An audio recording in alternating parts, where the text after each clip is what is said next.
Yeah.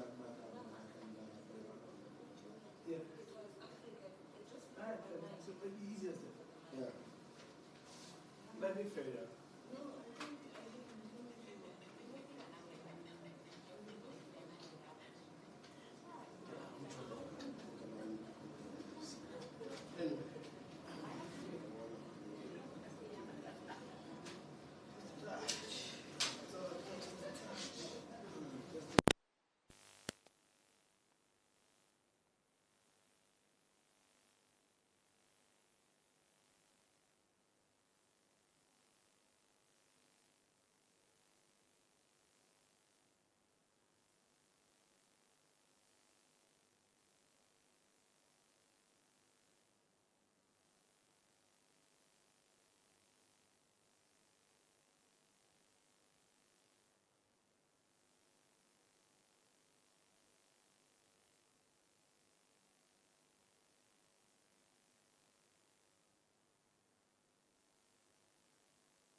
Yeah.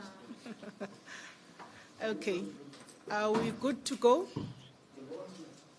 Broadcasters? Yes, ma'am. All right.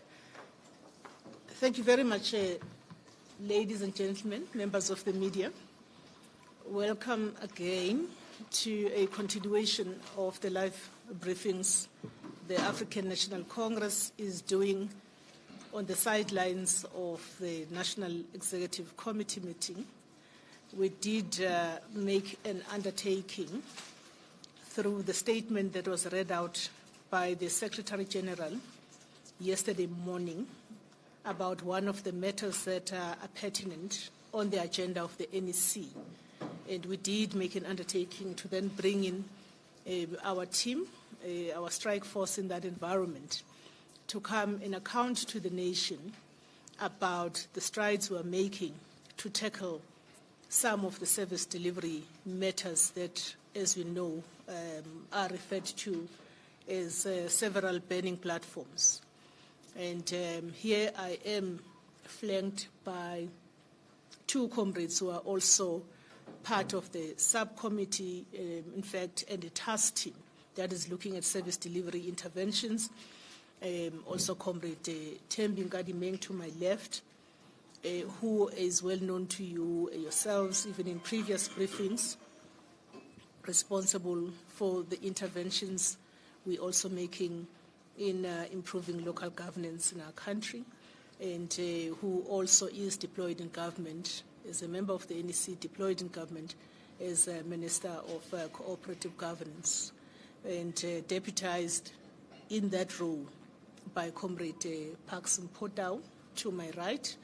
And they will then just give you an account of what has been discussed by the National Executive Committee in terms of accelerated service delivery, fixing the state of municipalities, and they would also frame that around reflections on the perspective of the ANC on the outcome of the recently issued 2022 census report by the Statistician General of South Africa.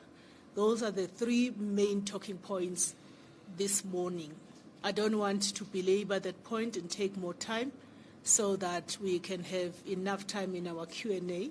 I will then invite Comrade Thembi to speak, and then Comrade Parks will be more than happy to also support her in taking questions, and then we will just run in that particular order. Over to you, Comrade Thembi. I'm going to ask Comrade Thembi to then move this side for amplification.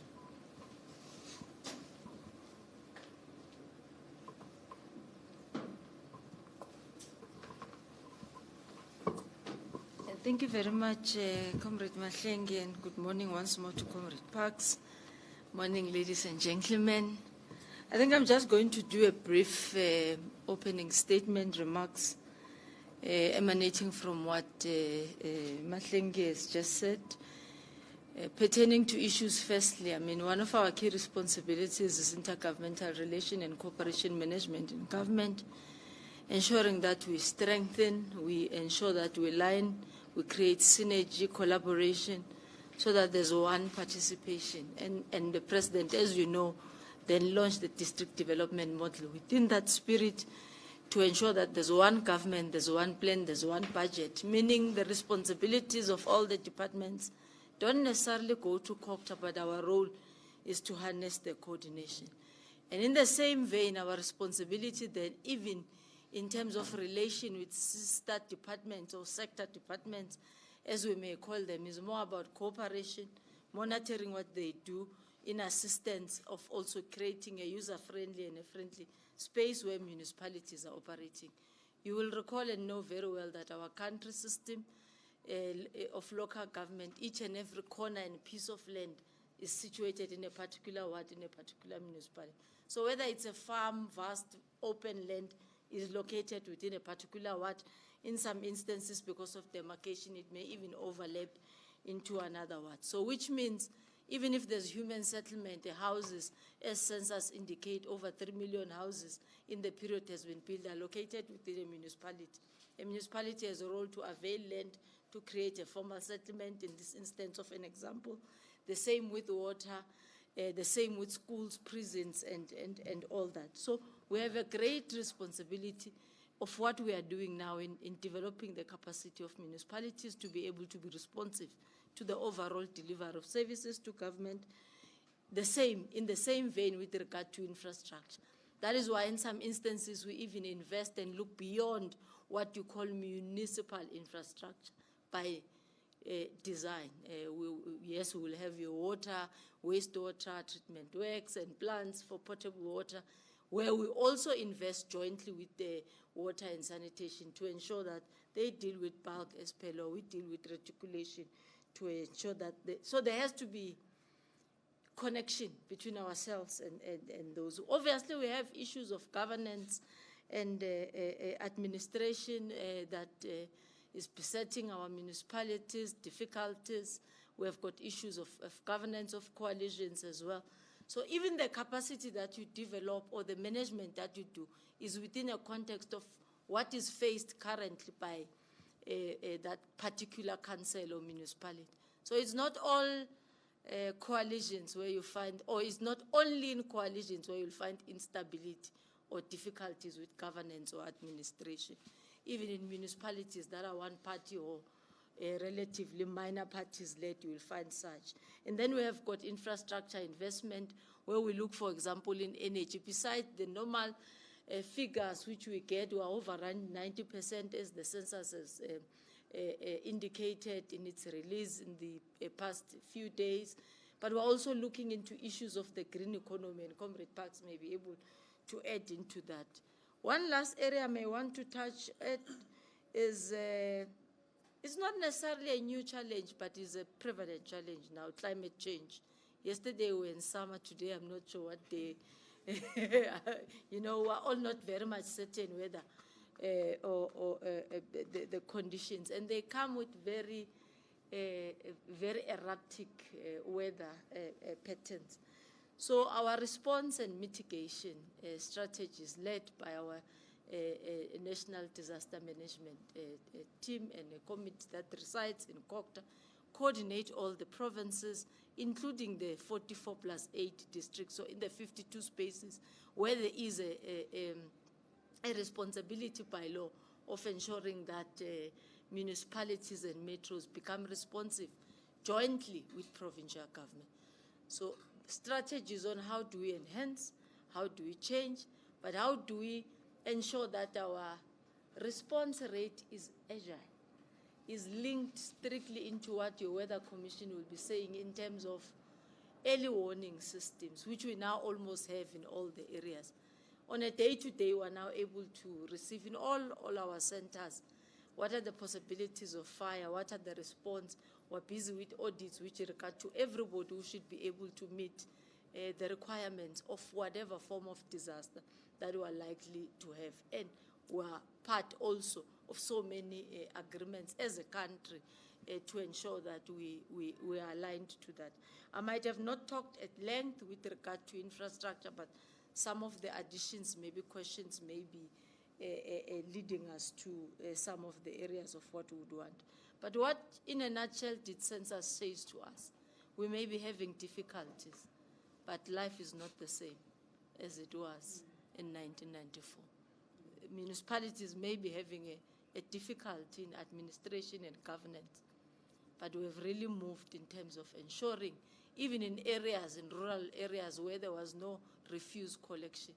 If today census is saying we're beyond 50%, yes, we're not saying it's enough, it's sufficient, but it says even in an area where there was no any form of reticulation in any way, it has been attempted to reach that space. Of course, we deal with moving target. I mean, tomorrow, Tuesday, we'll be dealing with municipalities, for example, that are in the boundaries of borders and the impact negatively and positively that migration could have into them. These are different dynamics of, it may not happen in any other municipalities, but in most instances, they pass through to a particular area. And in the studies, it indicates that they mostly pass to metros and secondary cities. So they will be coming from Zimbabwe. Yes, they'll pass through Musina.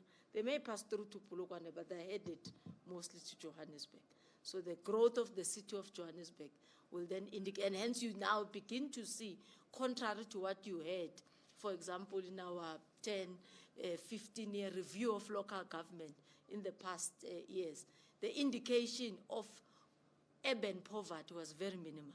But now you come to the city of Johannesburg, you see there are more and increasing signs of urban poverty, which means the planning of the cities and ourselves needs to adjust and be different from how they were 10 years ago to today. Maybe let me stop there, Comrade Mahlenge.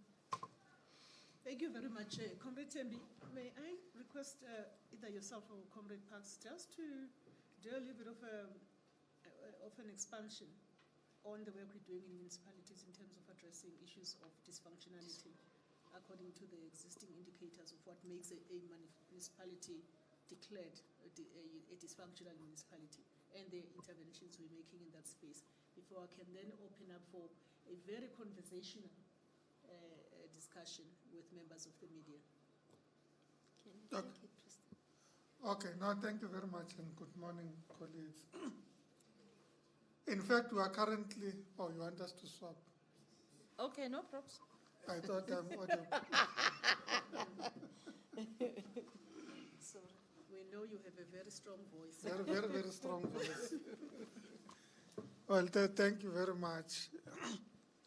In fact, we are currently going through a process, and when I'm saying we, sometimes I confuse between government and the ANC. But the department is currently going through a process of doing a comprehensive assessment on the state of local government, the performance of municipalities, and identifying areas of potential intervention in line with the Back to Basics program. And we would be using this to update our information on municipalities that require specific intervention.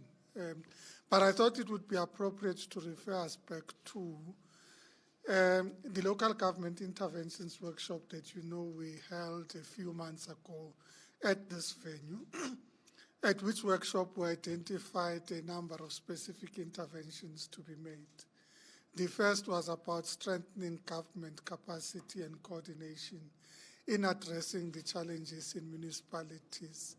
As a result of those and the direction that the ANC has given to Government and Interministerial Committee on Service Delivery has been established, chaired by the Deputy President, that's focusing on addressing critical challenges with regards to municipal services and the performance of our municipalities. Secondly, there's been a focused attention on ensuring that expenditure on municipal grants improves. All municipalities receive grants from national government. There's been an observation on underperformance in relation to those grants. The Department of Cooperative Governance, as led by Comrade Tembi, has driven a process of, amongst others, converting direct grants to municipalities that are underperforming into indirect grants. Excuse me. So in essence, what that means is that government would spend on behalf of those municipalities that are unable to spend so that services are able to reach the people that are deserving, and these matters are addressed. There's also been a focus on addressing intergovernmental debt. You would know that in the past week, as a result of our intervention, there's been a decision to extend the ESCOM debt write-off scheme to municipalities so that we are able to address, whatever challenges were related to the ESCOM debt write-off scheme with municipalities. And a similar program is being identified with regards to water debt, to bulk water service providers. So it's a matter that's receiving attention because we have observed that in many instances, sometimes the deficiencies with regards to service delivery are as a result of disputes around payment, debt owed to these agencies and credit control taken there. So it's a specific area of intervention that we have identified. The last point, I think, is also in relation to disaster management. We're identified that in some of the municipalities that are underspending on disaster grants, people experience a disaster, municipalities receive the grant, however, that grant is not spent because of deficiencies in the municipality. We have equally agreed that it would be important for the affected departments to assume responsibility in certain instances to address the challenges in our communities and not leave communities in a desperate situation after a disaster has been experienced, simply because of the deficiencies that might be there in the municipality. Of course, this does not discount the fact that there is continuous focus on building capability and capacity in our municipalities themselves. Thank you. Thank you very much, members of the media. Shall we have the conversation? There are a number of questions that were posed to the Secretary General and a few other comrades, comrades who came through yesterday that have a bearing on the mandate that these comrades have. And I think this is an opportune moment for us to ventilate those matters. I'm going to start with the ANC. I saw your hand. Thank you. I'll go with the ANC. Just on service delivery now. I just want maybe the ANC to maybe rate itself when it comes to service delivery and how it's done.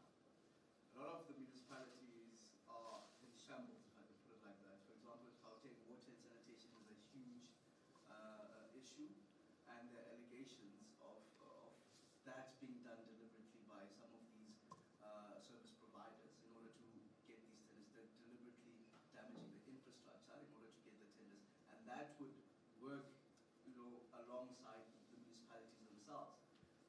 Officials, are you looking at maybe the rot within the municipalities themselves?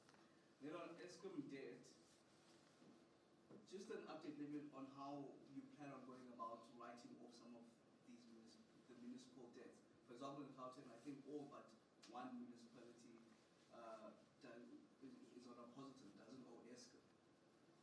How are you looking at scrapping off all those municipalities and their debts? And yeah, I'll stop there for now. That's fine. I will come to the right. Maybe next time I must learn to start from the right. From the left. So if you want to get a shoe in, you must always try and stay this side first. Newsroom? Junior Kumalo from Newsroom Africa. I just wanted to get a sense from Ms. Ngadimeng on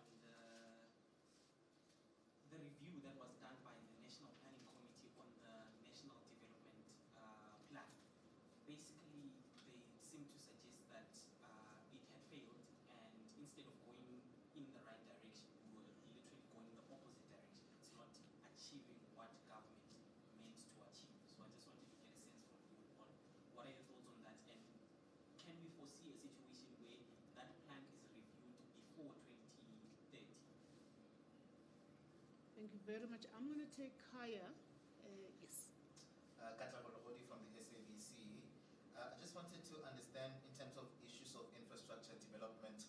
We know very well that there have been concerns around the prevalence of the construction mafia, and we know that there have been greater work under Minister Sihle Zikalala to try and address that. But if you just maybe give us a sense of how has that construction mafia, that group, hampered on the delivery of services, looking at the period that the census is talking about here, 2012 to 2022. And also just looking at issues of local government interventions.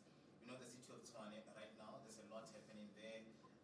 Others even pointing to the deterioration of the winds that you've gotten basically over time. We've seen this dispute that is ongoing between the municipal workers and the municipality. So what is your take on what is happening there, and would you say that there's a need for greater intervention and for you to zoom into some of these municipalities that would have disputes that would then tend to reverse the gains that you amassed over time? That's fine. Shall we stay with those? And then I will take it back to my comrades. Let's go ahead. Okay, thank you very much for the questions. I'll start with Aviwe. The damage to infrastructure, yes, is huge.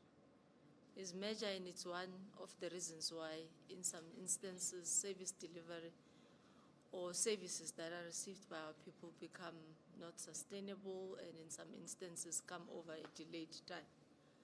If, for example, there's cable theft, your wastewater treatment plant doesn't work efficiently as it should, maybe you could be having a backup capacity, but it could be lasting maybe 4 to 6 hours. If the response rate on the material that is available at the stores is not something to be ordered. But there are ranges of hours where that disruption from cable theft, for example, move from around 18 hours, in some instances to around days, depending on what has been stolen and what is the cause for the disruption.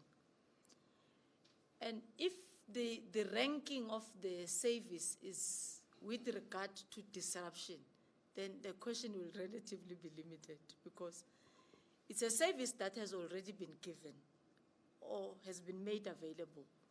It's a disruption that is, as a result, it's man-made, it's caused. It's unlike where a service has not been given and has not been, the municipality has efficiently not given that service, but it is a damaged service. But it's not all that we are also saying we have provided a wastewater treatment plant and it has a pump, and therefore we assume it will not get, it shouldn't be protected. Municipalities have enhanced, even in their budget, even in our own assistance through MISA, our asset management framework, which assists municipalities on once a property or an infrastructure has been developed, what are the key indicators of what will assist you, even including its maintenance, and ensuring that you portion some of that MIG for them to begin. You'll know why. One of the reasons why there's a regress is because there hasn't been sufficient investment in the maintenance of infrastructure, at least at municipal level. Maybe other spheres could relatively be better than us. So there have been those mechanisms of ensuring that we deliver, we protect, we also maintain, to ensure that there's long life, but there's continuous delivery of services. And there could be all those difficulties in between of the work that gets to be done or would have been done that creates disturbances. Then through regression of infrastructure, then you could have, yes, a service that gets to be delayed. You are correct, for example, when you're saying around Gauteng, I think also Junior spoke to it, that around Gauteng, and not only Gauteng, we could be making it as an example, that there will be disruption of services precisely because we might have not anticipated, for example, the migration growth that we have been speaking about. In some instances, even on census now, it was estimating that we would have reached what we are in 4 years to come. But for us to be at 62 million now, we actually have grown far ahead in what the country was assuming, even in terms of its own budgeting. So what does that mean? It means where you have needed 5 houses, you possibly need 12 at this time. And that you have built the 5, and there are still 12 that are outstanding, it doesn't mean you didn't perform, have you? You might have performed 100%, but your target shifts. And our calculation in the plan is always informed by the need that is on the ground. And the need in many of the instances, whether it's your access to water, whether it's human settlement, whether it's sanitation, the need increases, it doesn't decrease. So we've reviewed the space, yes, and I don't think the plans are not in line with the NDP first, because the Planning Commission deals with what the overall arcing plan is about. But the arcing plan keeps on moving in terms of the target, but not the need. And they rate differently from one area to the other, but they are consistent. It's water, it's electricity, it's roads, it's access to the economy. So you could put them in either way depending on where you are. If you are in a municipality like Eguruleni, where we are, access to services for the municipalities to be able to collect, it's different than a municipality in Mkanduli. They may have relatively roads here, but Mkanduli roads may be the first one. Maybe water here will be the first one, but overall, it's what does define what we call a need for a service. And it doesn't contradict one another, not at all. So, Katli, the issue of infrastructure and construction mafias, Comrade Parks, in his introduction as well, spoke about the IMC, which is coordinated by Comrade Paul, the Deputy President, which put ourselves and all the sector, in fact, we are secretariat together with his office in that committee. What it does, and it's not happening for the first time, it has always been one of the structures which assist in terms of the monitoring and evaluation of what do we do and what are the similar challenges that cuts across. So construction mafias, whether is Minister Chukunga and Sandral trying to do a road and whatever road that cuts through a settlement, it has a potential of it being stopped. Whether it's a municipal water project in a particular. So construction mafias are relatively a common phenomenon, which is a problem. Whether in any sphere of government that tries to build, whether you're building a school or whatever. So the team collectively, jointly with law enforcement agencies, then work and look into a chart of what we have as projects. I mean, we will invite you some other time. We have what we have a PAN as a DDM a tool. What we do there, we load all the information. What to what, from who's a councillor there, how much is the budget, what are the projects, so that we could be able to track it even without necessarily having to go to that municipality.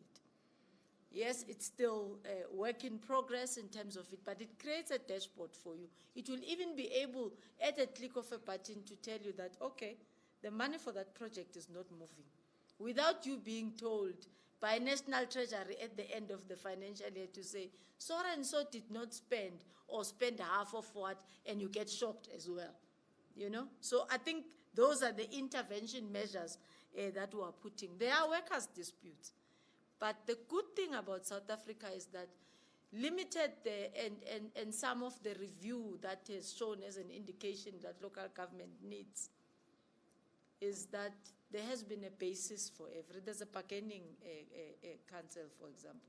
So when the municipality objected to affordability, it was taken to an affordability means test by the bargaining council, and they lost the case. We hope that they will be able to negotiate with the workers. We have also met with the workers and said to them, can you also look into a situation where you treasure what you have? If the municipality comes and say, we may not be able to pay you at once, but we can in 6 months and we will compete it towards the end of the year or whatever. Look into a way of finding a solution. I'm a resident of Tshwane myself. In some instances, I don't have water. Some instances, I don't have power. There was 3 weeks where I did not have water, where I stay. And I was passing through the leak where the pipe had burst and there was nobody to repair it because the workers were on strike. And we were passing that leak on a day-to-day basis. So we need the balance to ensure that we look into the conditions. Yes, there is a regression. It's not a secret. I mean, Tshwane, not so long ago, had, for example, access to Wi-Fi. If you go to Hatfield, you'll find students being able to study on municipal Wi-Fi. Today, there isn't that. And it could look like a small thing to somebody else, but imagine a child who has come maybe from a bursary or imala ibolekile ayinike utatomkhulu wakhe to say, look, I'm giving you a chance to life. Put all you can to change your life and your family's life back home. So if you look at it in that eye, it is a major problem. But we are seeing a deterioration in almost all our metros, in our municipalities. And capacity is central. And as I've indicated, it is not only at metros. We are working across the clock in what Comrade Parks has said, assessing the municipalities, designing. Currently, as a COGTA, we place no less than 250 built environment specialists and experts in different municipalities to assist them with planning, to assist them with spending, to assist them with delivery, even before changing the direct grant into an indirect grant if even those mechanisms don't work. But there's a multifaceted. SALGA is training, LGCTA is training, ourselves are training, legislation has changed. There's one area we have not spoken about, but there's quite a lot of legislation mechanisms that we have introduced that have already been signed by the President, that have been rolled out. We are in the public participation space now with the municipal support improvement plans, where we want to articulate at length all these plans. on how are we going to turn the sphere and the municipalities in totality around. But it also says to our people, we need to collectively go and ask them, what is the best system that works? Is it when we have all gone out, made a choice that we are led by our viewer here, and not made a choice of being a mix, because it doesn't work. But it is democracy, and we are respecting it. And we are not putting measures of saying we don't support that municipality because it is a unitary-led, but they've got their rights. We are advising in Nelson Mandela Bay, for example, the mayor before this last removal had missed 2 motions of no confidence where we intervened. But when a party says you no longer belong in your party, there's nothing I can do. I will have to await for that party to field another person, finish their internal dispute, because the former mayor says, I'm taking you to court, you have fired me in an illegal manner. So it may put council in a standstill, but what else can I do? I will have to await that process. It's democracy. It gets to be filled, and council assume its responsibilities as well. So there is quite a bit that is administrative and governance with regard to what the law can do, but there's a line as well, which even if you may be willing to do something, you can't cross the line because the law doesn't allow you to. I think that was the 3 issues that were raised. Thank you very much. I want to take a second round. I was also just checking, viewer, if your question, we were asked to rate ourselves as the ANC as far as our own internal assessment of our performance in municipalities overall. But I do note that comrades unpacked that to a finer detail in terms of the scope that we have. But you can follow up, viewer. You can follow up. If you can follow up first, and if you've got another question, and then I will come to Shazi. The one on electricity wasn't on the one on the ESCOM. But besides that, you mentioned the deterioration, Minister, that you're seeing across a lot of municipalities in the country. Why are we seeing it then if maintenance is being done? Why do we have the problems we have with electricity and the problems we have on water if you're saying the maintenance is being done on the ground? Maybe secondly, we seem to be putting out a lot of fires as government, whether it be in water or electricity, as I mentioned, or even SASA, or just other fires that you're continuously putting out as government.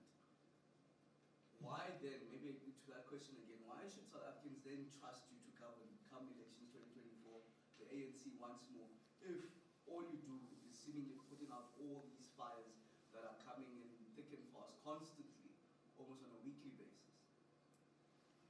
Thanks, viewer. Shazi? Kosinathi Shazi from Power FM News. My question is directed to Mr. Parkstyle, because it seems like this would be his area of expertise. Mr. Parkstyle, I just wanted to find out if the ANC government is satisfied with the progress being made in returning hijacked buildings to their rightful owners. And in fact, it's not even called hijacked buildings. The proper term is problem buildings. If I'm not mistaken, in 2014, there was an extraordinary provincial gazette on City of Johannesburg bylaws on problem areas. So basically it gave the city, it gave provincial government the powers to assess buildings, it gave them the powers to evict whoever's not owning a building that's up to standard, that doesn't have a fire hydrant, electricity, all that. And the reason why I'm asking this is because a couple of weeks ago, 77 people died in one of the worst fires in South Africa. It was a hijacked building belonging to an NGO. So yes, my question is, are you guys satisfied with the progress made in implementing City of Johannesburg bylaws on problem areas? Considering that it's not just City of Johannesburg's responsibility, it's also provincial government, it's also national government, because Gauteng is the economic hub of the country. A lot of people are flocking into Johannesburg. So yes, are you guys satisfied with the progress in your work? Thank you very much. I just want to check if there's anybody else. Oh, okay. I've got SABC. It's Katabo again from the SABC. Mine is on the deployees that you have on the ground as councillors. I mean, each and every week in, week out, we'll see these service delivery demonstrations taking place, and often we'll see them getting very destructive, meaning that we're setting ourselves back. But what does this say to those councillors that you have on the ground? Do they reach out to you to say that we have problematic areas in 1, 2, 3, and 4 before it escalates and it goes out to the streets? Can you please help us as national to address that? Another one is on the Auditor General. We know very well that she always comes through with results and reports around the deteriorating state of these municipalities and their finances. Do we see that feeding into the work that you do? Do we see you advocating for greater accountability where the Auditor General's work is concerned, so that we don't come back next year and then we're still seeing the same problems on the ground, but there's no accountability that follows prior to or after the release of her reports and her findings? Thank you. Thank you very much. That is the last installment of our Q&A. So going. I'm going to take it back to my comrades. Okay. Oh, sorry, can I please go again? Okay. I'm sorry. So just the last one. It's a brainwave. Yeah, sorry. Do you perhaps get a sense that some municipalities need help with controls regarding maybe probably the underspending? Do you see monies being returned to national when those monies could have been going to addressing some of these service delivery challenges, where then we won't say that there's no money, but there is money. It's just that issues of how it's rolled out and how it follows through in terms of the delivery of services, you see a little bit of a challenge where some of these municipalities are concerned. Thank you very much. Back to you, Committee. Okay, I'll start so that I can move for the aspect of hijacked buildings. That's quite some specialty. Yeah, very much so. Hey, you learn every day. Thank you very much, Nati, for that. At least I've learned as well. I'm sorry, Aviwe, you're very right, and I noted the question, the debt. You were saying, what is our plan with regard to the write-off and how are we going to manage it? Well, yes, you are correct. There is an extension which came actually, as Comrade Parks had said, as part of our intervention as COCTA in our discussion with National Treasury to ensure that the municipalities don't miss this window. Maybe just a step back. Some may not necessarily understand the role that COCTA played then, together with SALGA, to arrive at the level of a write-off. The last year of the late Kimi Makwetu, if you check his report on debt recovery of municipalities, it went on record to say 60% of those debts are not recoverable. The history of local government moved from 870-something municipalities which were integrated. So you are sitting in Eguruleni, there used to be a council of Jimistin and a council of whatever, small, which were running the affairs, and all of them were then put or amalgamated into a city of Eguruleni. They brought all the debts into one. So in the debt books of municipalities, there are debts as old as 19 before all of us were born in this room collectively. And the process for write-offs had always been put in abeyance because municipalities were encouraged to put the system and then start the application process of saying, well, there used to be Mr. Kekana. He has actually passed away when this house have moved hands into 3 or 4 beneficiaries, blah, blah, blah, in line of descendants. He assisted in getting into that process, the late Kimi, to round up the debt of what is currently collectible. And we began to start the process. It's billions of rands.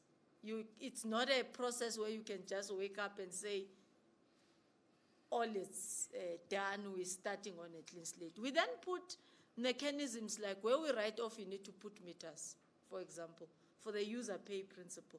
Some of the problems which emanates from no billing or lack of billing thereof is the originality of the land. For example, the people of Mahikeng now are refusing to pay because that land is under land claim. So they're saying, until you give us title deeds, we'll pay you for the water and electricity part, but not for the property rates. So there's quite a number of pockets of challenges, unemployment included, which leads to municipal debts. And then you've got to do that settlement and percentage it properly so that the municipality can remain sustainable as well. So you need to be able to look into the problem mix as well. Will they ultimately be able to collect, and who are they going to collect from? And what is their level of free basic services? Free basic services in the eye of everybody else, they are not a problem. But how about a grandmother in Soweto who then has got 10 backyard rooms and trying to raise money, but there's no way of measuring as to whether the water that I use is of market value for her. So you find that you give her water, as the Constitution defines, 6 kiloliters, which is 6,000 liters of water for free per month. Ordinarily, and that's one of the benefits, by the way, why we are one of the best. Yes. True. Yes. Tell me just one country which gives its elders 6,000 liters of water for free. Not once, every month. That excludes your mtende, your pension, your whatever. It's a story for another day. Mam Lindy will come and talk about the social cluster basket. But I'm just saying, I'm showing these benefits of you. So then you remain with a basket which says, who is in it? Already I went to Mpumalanga. DM went to more municipalities than me, actually. The municipalities which were qualifying, there were 10.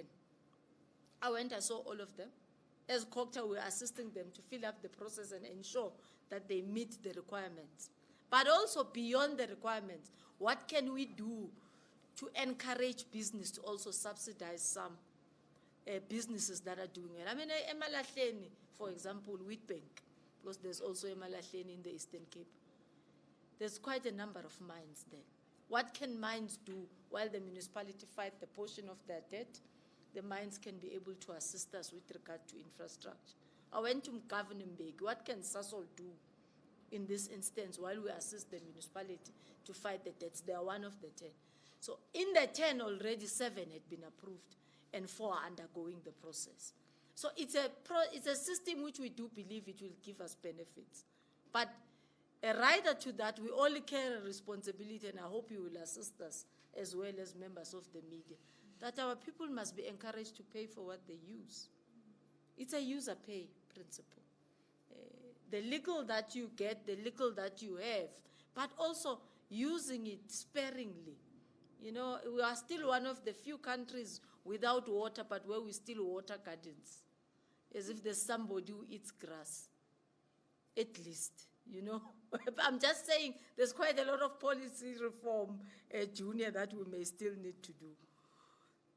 And the issue of maintenance and the backlog thereof, I think I dealt with it, Avile, in my first take. Not unless you think there's a point which you thought I did not touch very well. Yes, we appreciate their deficiencies. And one of the deficiencies I articulated to, at the inception of MEEC, for example, if I'm not wrong, Comrade Parks was been established in 2002 or so. When MEEC started, which is our municipal infrastructure grant, it was only saying you can do anything new and nothing else, which means invest in the infrastructure that for those who never had, because MEEC is in rural areas, right? So which means if you are coming from a rural area that you may think of, it's possible that in Posh in town, the town was tarred. The township was not. So you will use the MEEC to tar the township in this example. But we have realized that you have also rolled out as municipalities that you are now beginning to see deficiencies in what is supposed to be maintenance. So the calendar for maintenance was from what we are collecting and any other means that the municipality have, savings and whatever, deal with your backlog and infrastructure. And there was, and we have adjusted the policy needs now. Hence, there is the introduction of utilizing MEEC as well in terms of maintenance, building, planning a particular percent, even up to utilization for a project management fee that a municipality may, if it's small, doesn't have project management units, it could utilize the overall 5% of that to get expertise, to oversee the projects, to deal with the quality of what we are delivering. And remember, delivery is not a static thing. You learn some of these things as you move along the way on how you could better yourselves. But that we are fighting fires, it's a governance story. It's a day-to-day. It's a day-to-day. It's not, there wouldn't be waking up to go to work as hard as we do if there are no issues to solve. They should be there. But the question for me, which will be litmus, will be, are we solving those issues? Are we able to rise to the occasion where there are challenges? Are we able to understand our environment that we could put instrument, processes, and systems that respond to challenges that are there? I can't remember any fire besides the one that I experienced in Northern Cape. And the other Northern, I know we are not talking fire literally.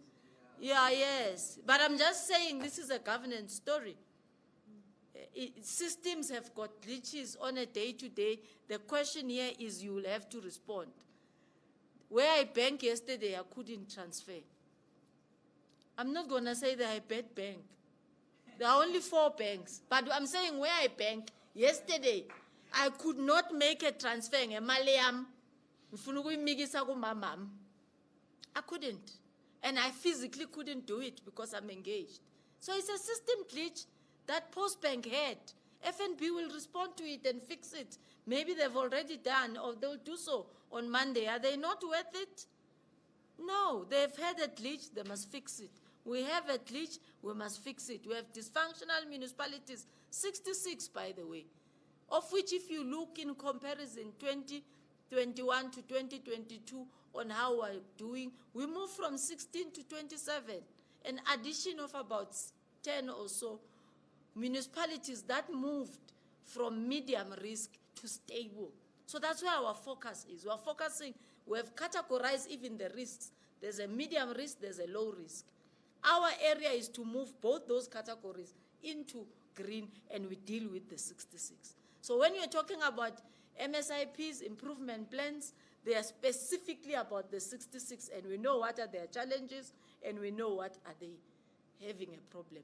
Taking it bigger, you take that number to 154. We've got support packages for everybody who's dysfunctional, medium, and low risk, because we don't want them there. So we have got COCTAs in each and every province. The ANC also oversee all of us, hence we are here on a Sunday. It's a story for another day. But it's being overseen. It's us being called to account for areas where we have got responsibilities. Deployees in government. They're actually deployees of political parties. Now, the party where I come from is the only one which put requirements at local government, interviewed openly, selected, rejected others and said, you are not yet ready to be this, you are not yet ready to be that. I can't talk for others. I can talk for the ANC. Because we have realized that we also need to ensure that we capacitate both at public representative, while we also have professionalization of whether the public service or local government. The two must go hand in hand, because councillors in an instance of local government play a major role in terms of overseeing what are the responsibilities, designing where the money must go to and defining it is a huge responsibility, even before managing it and ensuring that there is quality. So those controls in systems and municipalities for underspending, it's actually what Comrade Parks slightly spoke about earlier on, when he was saying that direct grants and indirect grants. The direct grant is your MIC in its way, where he moves it to you as municipality A, and you must spend it.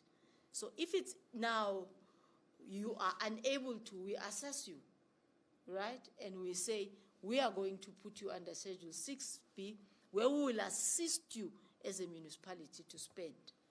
Yes, I agree, we might have not been doing it every time and everywhere where we should be, because in the last financial year, we turned 900 million back. right, as local government collectively, which is something in our view shouldn't have happened. But maybe we must also be in comparison. It's still too much, but we have spent on what was allocated to almost 90%. So we are trying to boost and up that 10% must not go back, because that's money meant for services, no matter how minute it might be in terms of a percentage, but it's still a rent too much for a person who does not have a service. So we do have those controls. We are a transferring agent.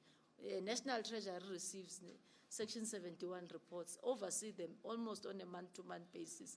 We have got indicators, we have got a DGM support tool which tells us what do we have, who's spending and who's not, and then we have got systems and measures on how we could be able to support municipalities. Thank you. Comrade Parks?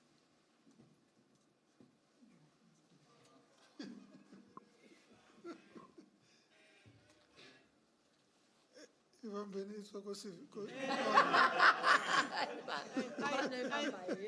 think he's saying that it's we were playing the Iguijo of the ANC. He won't be in trouble with the principals back in the newsroom. Over to you, Comrade Parks. Oh, okay, thank you very much. I thought maybe I should start with the question, how do we rate ourselves?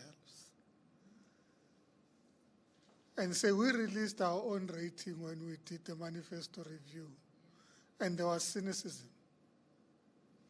People were cynical as to whether, in fact, the ANC is reflecting real numbers in terms of access to services, in terms of government performance, and so on.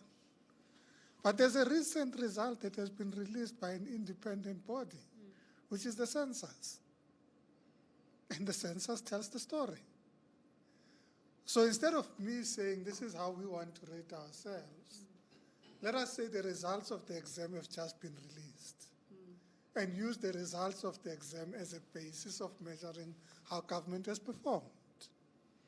And if you read the results of the exam, I'm sure you would agree with me that, in fact, the census indicates, in fact, indicators even better than the ANC had rated itself. So the question sometimes is whether we relate to our daily experience or whether we relate to the stories that we hear. You're asking, so why should people trust you? Why shouldn't a person trust when they receive potable water at their homes and you want to convince them that they are not getting water, that historically they didn't get? Because those people are receiving the service. So if you want to rate us, if you want to measure us, you measure us against a set of indicators. And you say, look, this is how you performed. These are the deficiencies, these are the successes. But I'm just urging, well, let's go back to the census and say, look at the numbers. On the basis of those numbers, let's start ticking the box. And that box will indicate something slightly different, in fact, fundamentally different from what you might have expressed as, well, should people really trust you? So I thought it's an important point to make. The second point relates to the debt write-off. Just to add that, in fact, the President has directed COGTA to work with Treasury and Water and Sanitation to resolve all issues related to debt, including, of course, the extension that's been granted to municipalities, whilst the other outstanding issues between the departments and, in fact, SALGA are being addressed. So it is a matter that's receiving attention. You would know that not all the municipalities that qualify applied for a whole range of reasons that were raised by the municipalities, and an intervention has been made by the President and directed COGTA, Treasury, and others to resolve all issues that are outstanding in that regard. Our performance against the National Development Plan, and as we walked out of the session, out of the National Executive Committee, earlier we were considering a presentation. And one of the issues that's raised in the presentation relates to of course, performance against the National Development Plan. And it says to us that, during the period of COVID, this economy lost more than 4 million jobs. And post-COVID, we have recovered almost all those jobs. It's not individual, it's not the same person for the same job, it is the number of people that are in employment that the economy has recovered. So of course, there was a significant impact. If you're losing more than 4 million jobs, that's a significant impact on your economy. If you recover that, that's a very good starting point, because then you can rebuild from there. Should we say we will ignore the period of losing more than 4 million jobs and expect that, in fact, we would jump to the next level? I think it would be unreasonable. I think, though, if you say, I've recovered the jobs and I'm now building on what I've recovered, you have a different understanding of how you are implementing the National Development Plan. The Black Swan events that have impacted, of course, COVID being a Black Swan event, that impacted on the performance of the economy and how you recover and work on that. And I can comfortably say, given the science of engaging with the numbers in the meeting, we're pretty satisfied about the level of recovery, and we're satisfied about the plans in place to move the economy forward. But let's acknowledge the Black Swan event and the impact that's had on all of us.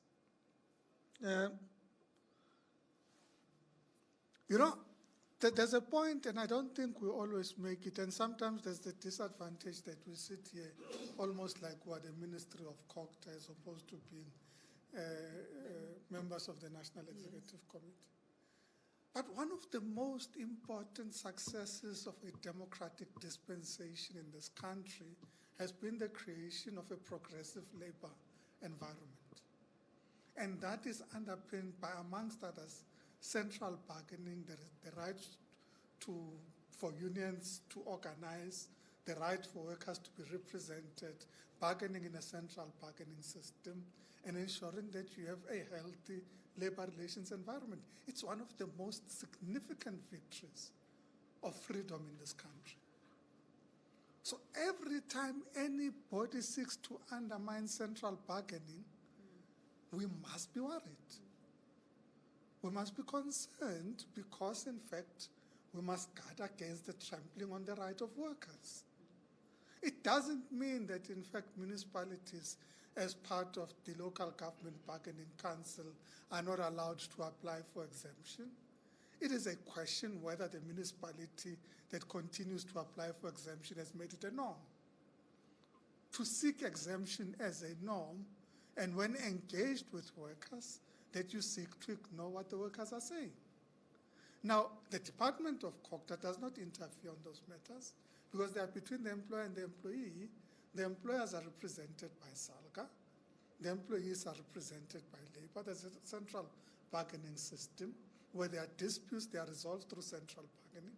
And therefore, the extent to which the Minister of COGTA comes in and says, resolve this labor dispute in this way is fairly limited, because we respect the central bargaining system, and therefore you can't have government imposing itself over the central bargaining system. It shouldn't happen in the local government system. It shouldn't happen even in private sector bargaining, except in instances where the impasse is having a significant impact. So is there an impasse that would require intervention? I suspect that we're reaching a point where government would need to facilitate a resolution to the Tswane situation. But we must be concerned, at least as the ANC were concerned, about the extent to which there is an undermining of the fundamental principles of central bargaining in that environment. And it's something that requires attention.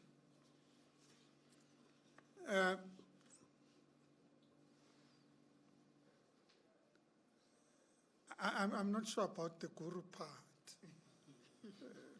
But there are a number of things I will say.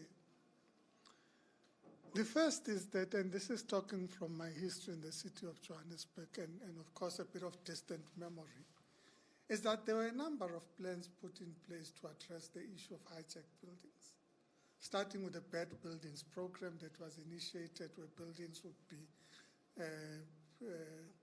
attached by the municipality because of rates and then sold to private sector, and they would be able to develop those properties, to what was the latest scheme, at least by 2016, that existed in the city, which was the inner city property scheme, which sought to ensure that not only do you release land, but you also release the buildings as you have attached them, because what happens is the municipality would attach the building, because inevitably, because it is hijacked, they are not paying rates, you use that as a mechanism to attach the building.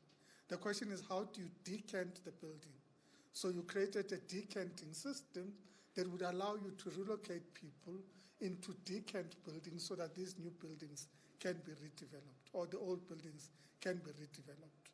And the scheme had relative success in relation to that, because you addressed one of the more fundamental problems about what do you do with the poor in particular, and what do you do with those who are not necessarily qualifying beneficiaries. So you've got foreign nationals, you've got people that have received housing benefits before, you've got people that earn more than would be qualifying for government housing schemes. So you need to decant them into alternative buildings before you can develop new buildings. So that was, broadly speaking, the scheme. I can go into a very long presentation about how it was designed and how it was intended to work. And the problem became when we did not seek to intervene on behalf of those that would be decanted or evicted, if you like. Because as soon as you don't address the issue of the people that are evicted, your problem recurs. They go to other buildings, you have continuous fights. So that became one of the gaps. Some of it is as a result of in fact, a court case, the Blue Moonlight case, that then arrived at a conclusion that if there is an eviction by a private property owner or any property owner, that the municipality necessarily must find alternative accommodation for everybody. In essence, what that meant is that you would have to stop building houses for anybody else throughout the city of Johannesburg and only address the inner city. And even then, you would not be able to meet the demand. So it's part of the complications that the municipality deals with to say, if we simply follow Blue Moonlight, as the case is referred to, it means we must stop building houses. We must only focus on one component of the city. And even then, your national housing policy says that you must have qualifying beneficiaries. So you can't be building houses for foreign nationals that are not qualifying beneficiaries. Those people are still in your city. You still need to do something about them. They will need alternative, even if it's rental accommodation, but you're not going to use your subsidy scheme for free housing schemes to direct to foreign nationals. That's not how the national housing policy works. So how do you deal with that complexity becomes a continuous problem that you need to deal with. It is about continuously improving on policy. I can say that at the last shot, at least when I was there in 2016, we had a revised scheme and a revised set of policies that were presented to council. I'm sure the colleagues that are currently there would be able to report as to the status of that revised scheme in relation to how you deal with that problem.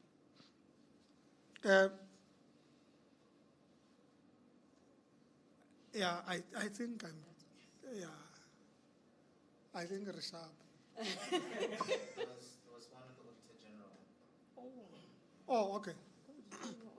On the Auditor General, I think firstly we have been, and this is now changing heads, we have been, as government, we have been in constant interaction with the Auditor General around addressing the outcome of municipal audits, not only from the point of view of addressing the outcomes of the municipal audits, but how do we create mechanisms of building the necessary capability in municipalities to address audit outcomes and to introduce the necessary controls. In fact, the agreement with the AG is that instead of just waiting for the end of the financial year and judging retrospectively, let us begin to anticipate where the problems are so that we can direct support directly to the municipalities that require that level of support, and are mobilizing partners across the board to be able to assist in addressing those challenges. Some of them are control issues, basic control. Some of them are systems issues.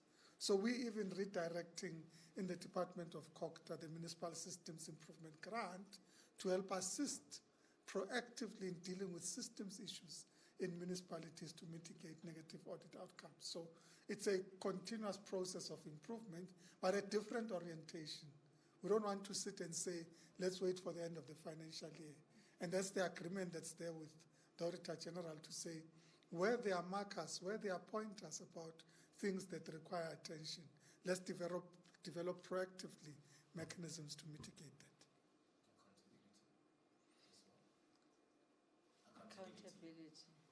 Accountability. Please, Emanating from the Auditor General's report, where there are losses and there are corruption and the links. Are we pushing for more accountability for people to be held accountable for some of these losses coming from these municipalities emanating from the Auditor General's report? We continue to do that. In fact, continuously the Minister of COCTA continues to write to specific municipalities where areas of deficiencies have been identified and demands specific responses from the provincial government and also from the municipality about the action that's being taken. So the department does take a proactive interest in those matters.